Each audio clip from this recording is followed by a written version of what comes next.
Best thing to cook on a tiny countertop grill. I mean, you could cook a lot of things. Like, Yeah.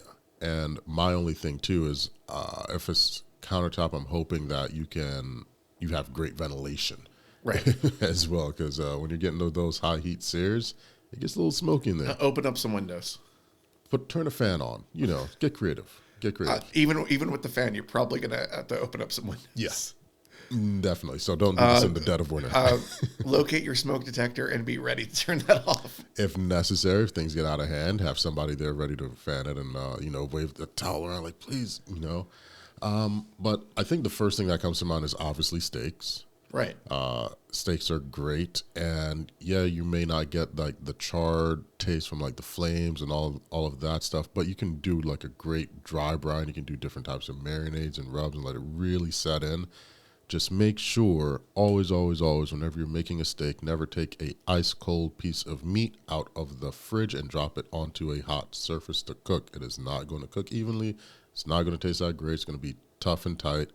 Let it acclimate, let it temper, is the actual term for a while. Let it come up to temp easily, maybe 10, 15, 20 minutes, slowly rise, and then get to work on it. Skin on chicken thighs or chicken breasts. Oh, yeah. Yeah, leave the skin on. Just trust me. Go like a medium low heat on it and cook it skin side down and let that get crispy and let that fat render. Mm-hmm. And then once it gets a good color, then you can flip it and leave the bones in on the other side too, yes, to protect it.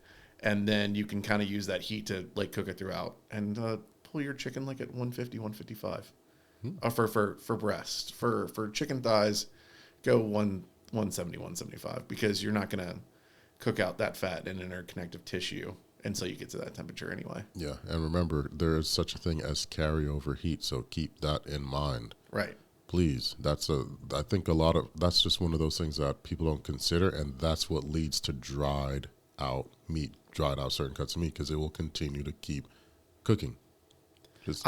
And you can make a good smash burger on a tiny. Oh, yeah. heck yeah.